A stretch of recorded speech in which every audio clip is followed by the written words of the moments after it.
నా పేరు పి సుమలత అండి. మేము కడప జిల్లా వీరపల్లి మండలం నుంచి ఇక్కడికి వచ్చాము. మేము 2018-20 మా డైట్ గవర్నమెంట్ డైట్ రాయచోట్లో కంప్లీట్ అయిందండి.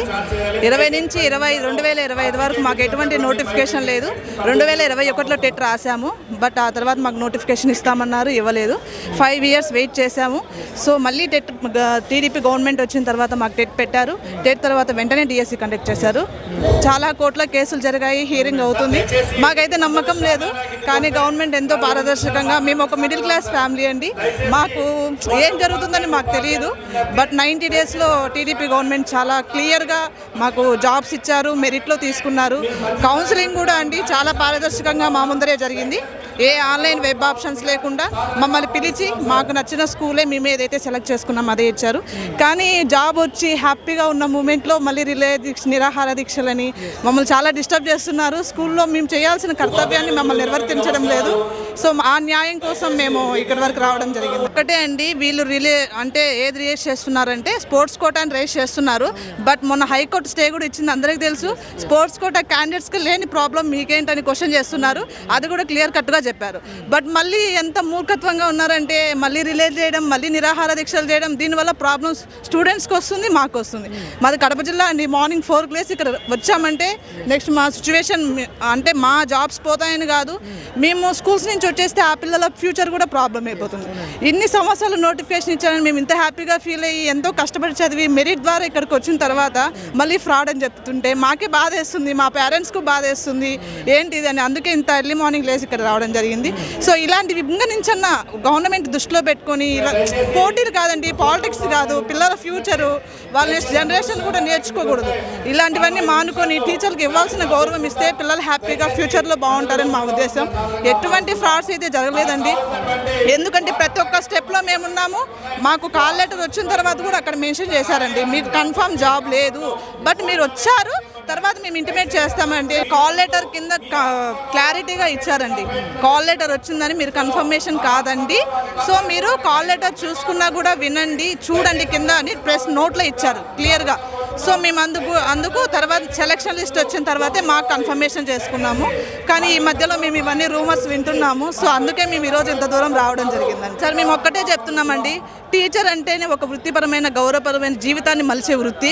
దయచేసి పిల్లల ఫ్యూచర్తో కానీ గవర్నమెంట్ ఎంప్లాయ్ యొక్క జీవితంతో కానీ, ఎందుకంటే మీరు చెప్పే ప్రతి మాట ఒక కుటుంబాన్ని బాధ పెడుతుంది. అలాంటి మాటలు అలాంటి ఊరికే నోటితో మాట్లాడేస్తే చాలా బాధ వేస్తుందండి, దాన్ని మళ్ళీ వెనక్కి తీసుకోలేం. అలాంటి మాటలు మాట్లాడేటప్పుడు కానీ ఏం జరిగింది, అసలు రియాలిటీ ఏంటని తెలుసుకొని కొంచెం మాట్లాడితే ఎన్నో కుటుంబాలు ఆనందంగా ఉంటాయి, ఎన్నో స్కూల్లో పిల్లలు కూడా చాలా హ్యాపీగా ఉంటారు. ఈరోజు సెకండ్ సాటర్డే కాబట్టి వచ్చామండి, వర్కింగ్ డే అయితే ఎందుకు వస్తాం, కుదురుతుందా మాకు? అది కూడా కొంచెం ఆలోచించి మా విన్నపాన్ని వింటారని మేము ఆశిస్తున్నాం. వర్టికల్ హారిజాంటల్ రిజర్వేషన్తో తీసుకున్నామని చెప్తున్నారు, బట్ ఇక్కడేమో వీళ్ళు ఎందుకు ఇలా మాట్లాడుతున్నారో అర్థం కావట్లేదు. సో అందుకని మా విన్నపాన్ని, మా బాధను తెలియజేద్దామని ఇంత దూరం వచ్చాము. ఫేక్ న్యూస్ కానీ ఎక్కడ ఇన్స్టాల్ ఏమి వినకుండా, సోషల్ మీడియాతో ప్రభావితం అవ్వకుండా మీ కాన్సన్ట్రేషన్, మీ జిల్లాకి ఎన్ని పోస్టులు ఉన్నాయి, మీ కేటగిరీలు ఎన్ని ఉన్నాయి, ఇవన్నీ మాట్లాడడం వల్ల మీ కుటుంబానికి పోషించే వాళ్ళు ఎవరు ఉండరు. మీ ఉద్యోగం ఒక్కటే మీ కుటుంబాన్ని పోషిస్తుంది. అదొక్కటి గుర్తుపెట్టుకొని మీ ఉద్యోగాన్ని మీరు సాధించుకొని జీవితంలో ముందుకెళ్లాలని నేను ఆశిస్తున్నాను. ప్రతి ఒక్కరు కూడా ఇక్కడికి అంత దూరం నుంచి రావడానికి ఒక్కటే కారణం, మేము నిజాయితీగా ఉద్యోగాన్ని సంపాదించుకున్నాం. దీని మీద ఎవరు హక్కు లేదు, ఎవరు మాకు దయతో జాలితో ఉద్యోగం ఇవ్వలేదు. ఇది మా హక్కు, దీనికోసం మేము ఇంత దూరం వచ్చాము. ఇదొక్కటే నేను చెప్తానండి. ఒకటి సోషల్ మీడియా అనేది మంచిగా వాడుకుంటే మంచిగా ఉంటుంది, లేదు మనం ప్రచారం చేయాలనుకుంటే చేయొచ్చు. ఇంత దూరం నుంచి ఇంతమంది ఉపాధ్యాయులు అందరూ మిడిల్ క్లాస్ ఫ్యామిలీనే ఉంటారు మ్యాక్సిమం. సో ఇలాంటి వాటిని వేయడం వల్ల చాలామంది చాలా సఫర్ అవుతున్నారండి. సో ఇంకనన్నా నిజం, మొన్న హైకోర్టు ఆల్రెడీ ఇచ్చేసింది. సో దాని మీద ఇంకెందుకు ప్రచారాలు నాకు అర్థం కావట్లేదు. సో నేనైతే ఇప్పుడు డిఎస్సి ఆస్పిరెంట్స్కి మా ఫ్రెండ్సే చాలామంది ఉన్నారు. సో స్టే ఫోకస్, మీ జాబ్ మీద మీరు ఫోకస్ చేస్తే you will get job, that's it. సమాజంలో గురువుకు ఒక ప్రత్యేకమైన స్థానం ఉంది. ఈ సమాజాన్ని నడిపించేది కూడా గురువే. ఏ ప్రొఫెషన్లోకి వెళ్ళాలన్నా అక్కడ ఉపాధ్యాయుని దగ్గరనే ఒక విద్యార్థి తయారై వెళ్ళాలా. అట్లాంటి ఉపాధ్యాయుని మనోభావాలు దెబ్బతినే విధంగా మీరు నిరాధారమైన ఆరోపణలు మీరు ఎలా చేస్తారు? ఈ రోజు మీరు మాట్లాడే మాటల వలన సమాజంలో 2025 డిఎస్సిలో సెలెక్ట్ అయిన ప్రతి ఉద్యోగికి కూడా, ఒక టీచర్కి కూడా అవమానకరంగా జరిగే సంఘటనలు మీరు చేస్తున్నారు. దాన్ని చూసి సాధారణ ప్రజలది నిజం అనుకునే అపోహలు మా మీద నిందలేస్తే, మాకేమైనా మా పరువు నష్టం జరిగితే దానికి మీరు ఏమైనా భర్తీ చేయగలుగుతారా? మనకెక్కడ న్యాయం కనిపించడం లేదు. మీ దగ్గర ఏమైనా ఆధారాలు ఉన్నాయా? ఆధారాలు ఉంటే వెళ్ళండి, నిరూపించి మాట్లాడండి. ఆధారాలు లేకుండా నిరాధారమైనటువంటి ఆరోపణలు చేస్తూ మా మనోభావాలు దెబ్బతినమైనటువంటిది సరైన పద్ధతి కాదు. మీరు దాన్ని దృష్టిలో పెట్టుకొని ఒక ఉపాధ్యాయునిగా దీన్ని మేము తీవ్రంగా ఖండిస్తున్నాము. మా ఉపాధ్యాయులందరి తరఫున ఎంత దూరమైనా పోతాం. ఇట్లే మీరు నిరాధారమైన ఆరోపణలు చేస్తే ఆధారం ఏం సార్, ఊరికే ఆల్రెడీ కష్టపడి డిఎస్సి కొట్టిన వాళ్ళ మీద బురద చల్లడమే ఈ రాజకీయ ప్రచారం తప్ప ఏమీ లేదు. కష్టపడి జాబ్ తెచ్చుకున్న వాళ్ళకి ఇది చెడ్డ పేరు తీసుకురావడం మాత్రమే వీళ్ళంతా దుష్ప్రచారం చేస్తున్నారు. మాకు ఈ గవర్నమెంట్ చాలా కష్టపడిన వాళ్ళకి ఫలితం దక్కింది. దీనివల్ల చాలా కుటుంబాలు బాగా లబ్ధి పొందాయి. వీళ్ళు దుష్ప్రచారం వల్ల మళ్ళీ 16,000 కుటుంబాలు మళ్ళీ రోడ్డును పడతాయి. ఈ ప్రభుత్వం ఏదైతే వచ్చిందో రాగానే మెగా డిఎస్సీ మీద సంతకం పెడుతున్నారు, అట్లాగే సీఎం గారు సంతకం పెట్టారు. ప్రతిదీ కూడా నోటిఫికేషన్ దగ్గర నుంచి అలాగే టెట్ వదిలిన దగ్గర నుంచి కానీ లేకపోతే ఫైనల్ కీ కానీ అన్ని కూడా ఆన్లైన్ లోనే ఉంచారు. అప్పుడెప్పుడూ లేని వీళ్ళ సందేహాలు లేకపోతే ఇలాంటి ఆరోపణలు సంవత్సరం తర్వాత ఎందుకు అనవసరంగా గవర్నమెంట్ మీద బురద చల్లడం తప్పే మాత్రం ఏమీ లేదు. దీంట్లో రాజకీయం చేస్తున్నారు. దీన్ని రాజకీయం చేయాల్సిన అవసరం లేదు. ఎంతో మంది కుటుంబాలు, పేద కుటుంబాల నుంచి వచ్చిన వాళ్ళు లేకపోతే వాళ్ళు ఎన్నో పడ్డ కష్టాలు 3-4 సంవత్సరాలు భార్య పిల్లల్ని అందరిలో వదిలి ఎక్కడో వెళ్ళి ఎన్నో డబ్బులు వెచ్చించి జాబ్ కొడితే లాస్ట్ ఈ విధంగా బురద చల్లడం చాలా అన్యాయం. ఇది చాలా ఏమైనది. ఇది వారితో ఎటువంటి ఎవిడెన్స్ లేవు సార్, ఎటువంటి ఆధారాలు లేకుండా బురద చల్లుతున్నారు అంతేగాని ఇది గవర్నమెంట్ మీద బురద చల్లుతున్నారు అంతే తప్ప వేరే ఏం లేదు సార్. ఇది పరువు ప్రతిష్టలకి భంగం వాటిల్లే విధంగా ప్రవర్తిస్తే మేము తెగించేంత దూరమైనా వెళ్తాం. ఊరుకోం. మేము కూడా కోర్టులను ఆశ్రయించాల్సిన పరిస్థితి ఏర్పడుతుంది. ఎందుకంటే సొసైటీలో టీచర్ కి ఒక పవిత్రమైన స్థానం ఉంది. మీరు అటువంటి ఉపాధ్యాయులను అగౌరవపరుస్తున్నారు. మీ దగ్గర ఆధారం ఉంటే రండి. మన గౌరవ విద్యాశాఖ మంత్రులు నారా లోకేష్ గారు బహిరంగ చర్చకు వాళ్ళని ఆహ్వానించారు. మీలో దమ్ము, ధైర్యం, మీ దగ్గర ఏమైనా ఆధారాలు ఉంటే తీసుకొని రండి. ఆయన వచ్చిన మేము మాట్లాడగలుగుతాము. ఏం ఆధారాలు? నిరాధారంగా మీరు ఎందుకు ఆరోపణలు చేసి ఒక వ్యక్తి యొక్క పరువుని, మర్యాదని తీసే విధంగా మీరు ప్రవర్తిస్తున్నారు? వెంకటేశ్వర్లు సార్ నా పేరు. స్కూల్ అసిస్టెంట్ ఇంగ్లీష్ లో 32 ర్యాంక్ వచ్చింది. బీసీబీ సార్, బట్ ఓపెన్ లోనే వచ్చింది సార్. ఓపెన్ లో 32 ర్యాంకులు. సో ఇప్పుడు సార్ ఇవన్నీ నిరాధార ఆరోపణలు లేదు సార్. ఖచ్చితంగా ఏ రకంగానూ దీంట్లో పసలేదు. జస్ట్ అంటున్నారు కదా బురద చల్లడం అని, అంతే. అంటే ఏదో ఒక పని చేసినట్టు చిన్న ఏదో ఒకటి. అంటే ఇప్పుడు విషయం ఏంటంటే సార్, ఏదో రకంగా ప్రజల్లో ఉండాలి అంతే. కాబట్టి ఇది ఒక టాపిక్ దొరికింది వాళ్ళకు. సో నిరుద్యోగులను ఏ రకంగా మభ్యపెట్టాలని చెప్పేసి సార్, అంత నిరుద్యోగుల మీద అంత ప్రేమ ఉన్న వాళ్ళు అయితే లాస్ట్ 5 ఏళ్ల గవర్నమెంట్లో ఒక్క డిఎస్సీ కూడా వదలలేదు సార్. వాళ్ళు అంత ప్రేమ ఉన్న వాళ్ళు అయితే వదలొచ్చు. మరి వదిలినారు, లాస్ట్కు ఎన్నో స్ట్రైకులు చేసి ఒక డిఎస్సీ వదిలినారు.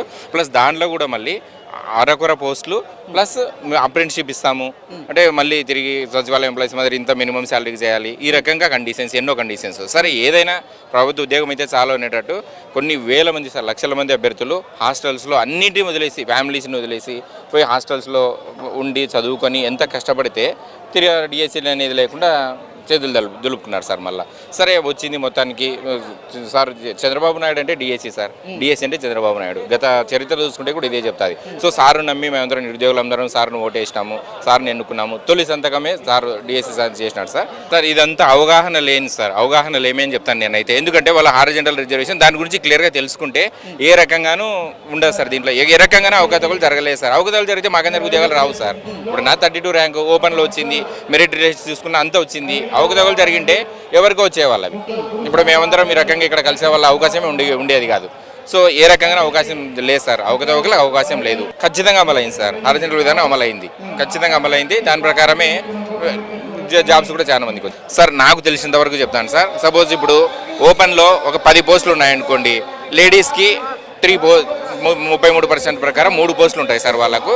బట్ ఈ ఫస్ట్ 10 పోస్టులలోనే 3 లేడీస్ ఉన్నారనుకోండి. సో మిగతా మీ లేడీస్ కేటగిరీ అంటే సపరేట్ ఉండదు సార్. ఈ రకంగా నాకు తెలిసిన విషయం చెప్తున్నాను, తప్పైతే క్షమించండి. నాకు తెలిసిన వరకు ఇది సార్. కాబట్టి ఈ రకంగా సార్ నాకు తెలిసిన ఇన్ఫర్మేషన్ ప్రకారము తర్వాత కూడా మేము సెర్చ్ చేసుకున్నాము. ఇప్పుడు ఈ ఆరోపణలు వచ్చిన తర్వాత మేము అన్నీ చెక్ చేసుకున్నాం సార్, ఎట్లా జరిగింది ఏమని. ఎక్కడ సార్ అవకాశం లేదు సార్, అవకతవకలకి అవకాశమే లేదు. ప్యూర్గా పారదర్శకంగా జరిగింది.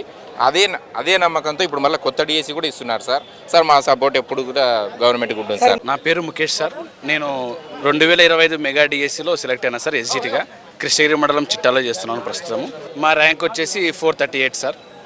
100% డిఎస్సి నియామకాలు 2020 సంబంధించి పారదర్శకంగా జరిగాయి సార్. ప్రతి ఒక్కటి అభ్యర్థికి సంబంధించిన వివరాలు కానీ జాబ్ ప్రొఫైల్ ప్రతి ఒక్కటి వెబ్సైట్లో అన్నీ పొందపరిచారు సార్.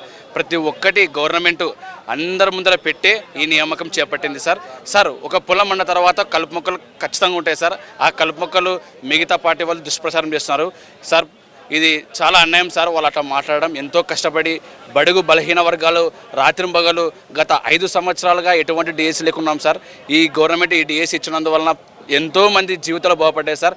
ఇంత పేదవాళ్ళ మీద ఇటువంటి దుష్ప్రచారం కానీ చేయడం చాలా అన్యాయం సార్. ఇది మేము తీవ్రంగా ఖండిస్తున్నాం సార్. 2025 మెగా డిఎస్ అభ్యర్థులుగా ఎస్టీ కేటగిరీలో సెలెక్ట్ అయ్యాను సార్. లేదు సార్, చాలా అన్యాయం సార్. వాళ్ళు అట్లా మాట్లాడడం అనేది చాలా అన్యాయము సార్. ఇంతవరకు సార్ గత 5 నుంచి 6 సంవత్సరాలుగా ఎటువంటి డిఎస్సి లేదు సార్. ఇప్పుడు డిఎస్సి ఇచ్చారు సార్. ఈ డిఎస్సి ఎంతో పారదర్శకంగా ఒక ప్రెస్టేజ్గా తీసుకొని నారా లోకేష్ గారు ఈ డిఎస్సి మాకు ఇవ్వడం జరిగింది సార్. దీంట్లో ఎటువంటి ఏం లేకుండా పారదర్శకంగా జరిగాయి సార్. సార్ ఇది చాలా అన్యాయం సార్. ఎందుకంటే హైకోర్టు వాళ్ళు కన్సల్ట్ అయినా కూడా హైకోర్టే ఈ కేసుని కొట్టిపడేసింది సార్. రీసెంట్గా నిన్న లేక మొన్న హైకోర్టే ఇదంతా చాలా తప్పు మీరు చేశారని వైసీపీ ఎమ్మెల్సీ గారు హైకోర్టులో పిల్లు వేసినప్పటికీ హైకోర్టు దాన్ని కొట్టివేయడం జరిగింది సార్. ఇది ఎటువంటి అన్యాయం జరగలేదు, మొత్తం పారదర్శకంగా జరిగింది సార్. మీరు చెప్పేది ఆ ప్రభుత్వం చెప్పేది చాలా తప్పు సార్. పాటించారనేది 100% నిజం సార్. ఎందుకంటే వీళ్ళు కోర్టుకి ఆశ్రయించారు కదా సార్. కోర్టే కొట్టేసింది.